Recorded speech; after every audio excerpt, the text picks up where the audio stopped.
selamat siang Ibu Wida. Selamat siang juga, Bu Lucy. Iya, terima kasih Ibu sudah meluangkan waktu untuk sesi kita hari ini.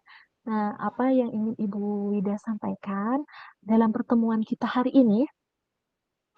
Ya, dalam pertemuan kita hari ini, saya ingin menyampaikan terkait cara meningkatkan keterlibatan siswa selama pembelajaran aktif, Bu. Jadi saat ini siswa saya di kelas itu banyak yang tampaknya kurang tertarik atau mungkin kurang fokus ya, Bu ya. Dan saya merasa kesulitan untuk mengelola aktivitas di kelas dengan baik.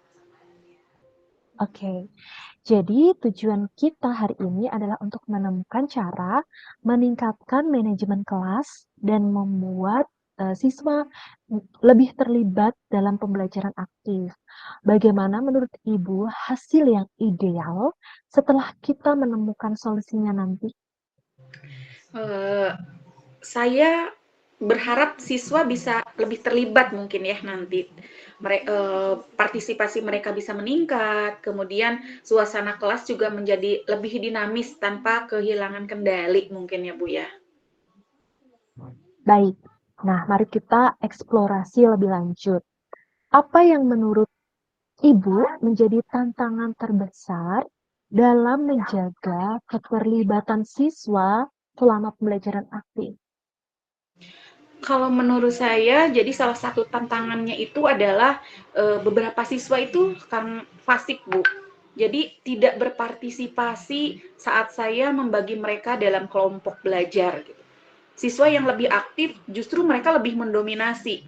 Sedangkan siswa yang lainnya itu mereka asik dengan sendirinya gitu. Mereka punya aktivitas sendiri akhirnya. Baik, apakah Ibu sudah mencoba strategi atau metode lain untuk mengatasi hal ini? Misalnya memberikan peran khusus kepada setiap anggota kelompok. Saya pernah mencoba beberapa metode, tapi mungkin belum maksimal. Mungkin karena kurang tepat dalam pembagian peran atau karena instruksi yang saya berikan kurang jelas, Bu. Mari kita refleksikan sejenak. Nah, menurut Ibu, mengapa instruksi yang Ibu berikan itu kurang efektif? Apa yang Ibu lihat? Mungkin karena saya lebih fokus kepada hasil akhirnya ya, Bu ya. Sehingga kurang memperlihatkan proses selama bekerja dalam kelompoknya.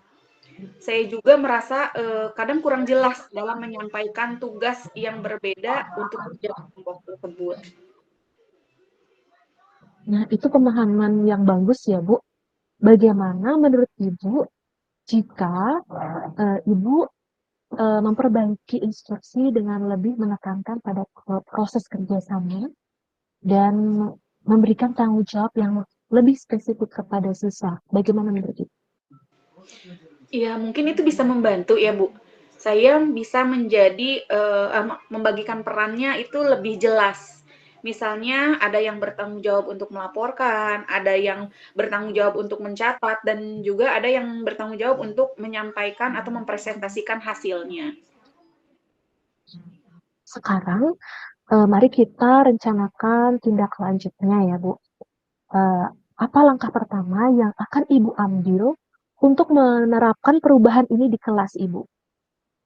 Ya, mungkin langkah-langkah yang akan saya ambil salah satunya dengan membuat peran-peran spesifik ya Bu untuk setiap siswa dalam kelompok dan memberikan panduan yang lebih jelas tentunya tentang tugas mereka masing-masing. Saya juga akan memastikan instruksi yang saya sampaikan kepada anak-anak itu lebih dipahami dan tentunya untuk semua siswa. Nah, bagus. Apakah Ibu memiliki waktu untuk mencoba strategi ini? Mungkin kapan Ibu ingin mencoba hal itu? Kemudian bagaimana caranya Ibu akan mengevaluasi apakah strategi ini berhasil atau tidak? Baik Bu, saya akan mencobanya nanti minggu depan. Saya akan mengevaluasi dengan melihat apakah semua siswa lebih aktif dan mencatat apakah ada peningkatan dalam partisipasi siswa selama diskusi kelompoknya berlangsung. Nah, setelah Ibu melaksanakan tindak lanjut ini ya, Bu. Kapan kira-kira kita bisa bertemu kembali untuk merefleksikan hasil dari langkah-langkah yang sudah Ibu ambil ini? Mungkin minggu depan ya, Bu, setelah saya melaksanakan penerapannya di kelas.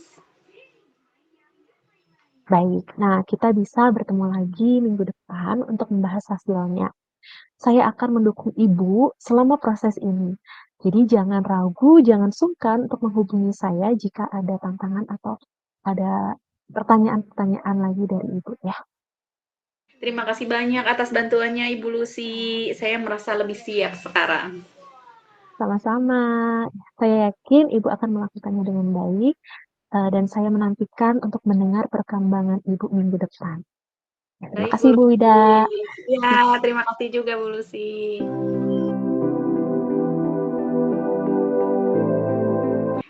Selamat siang Ibu Lucy. Selamat siang, Ibu Wida. Terima kasih sudah datang untuk sesi coaching hari ini. Apa yang ingin Ibu Lucy capai di sesi coaching kita hari ini?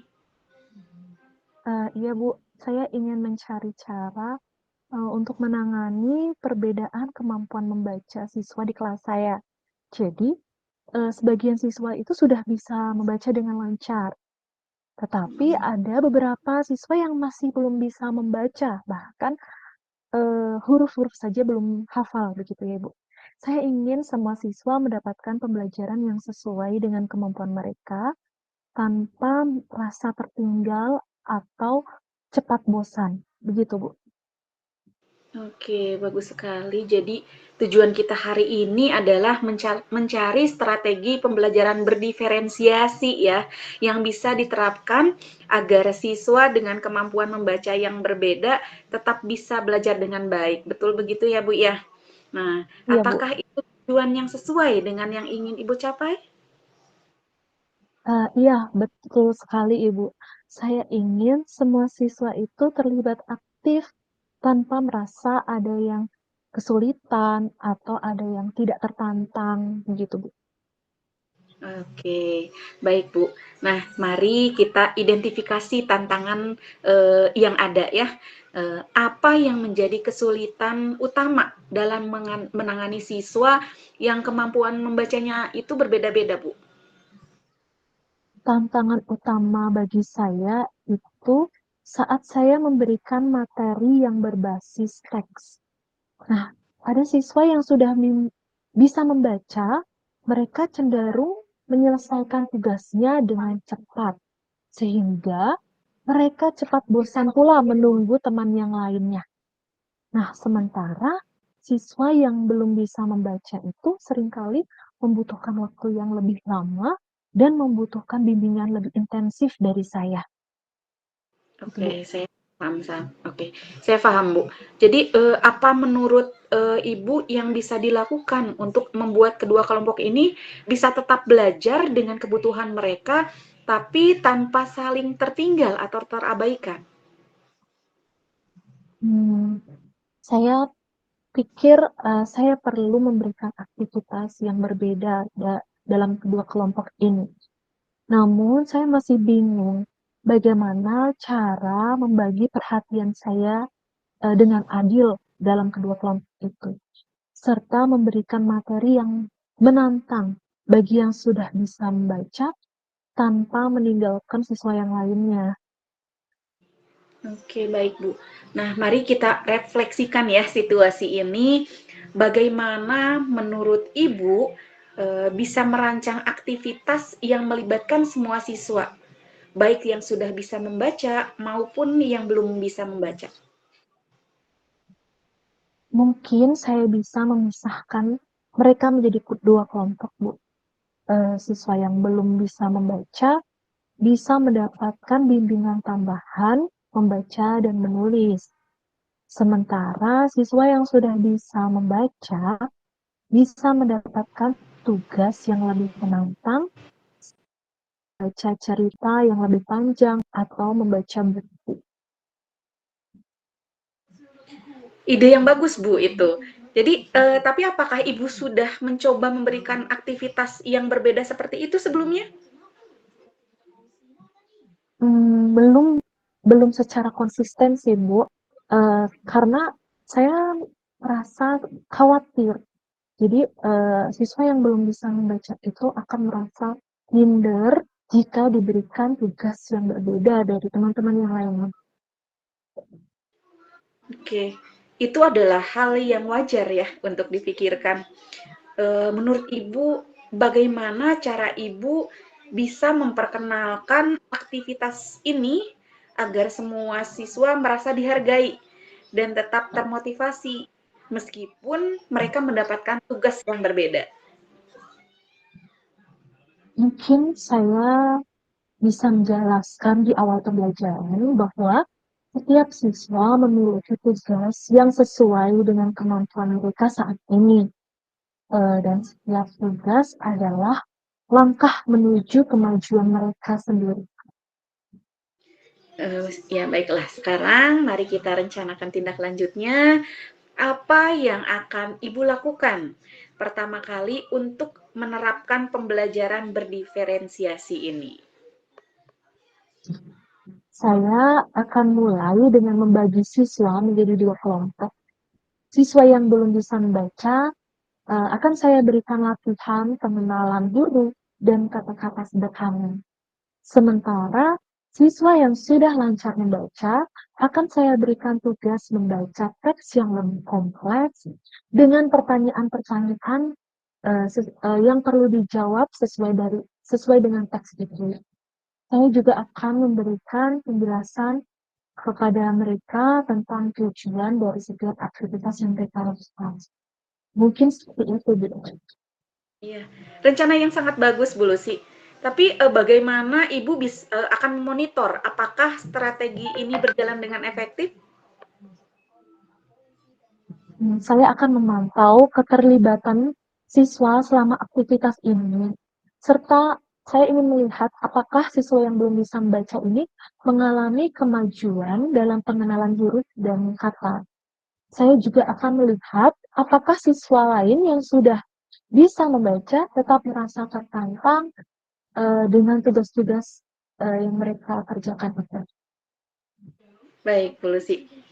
Selanjutnya, kapan Ibu berencana untuk memulai menerapkan strategi ini?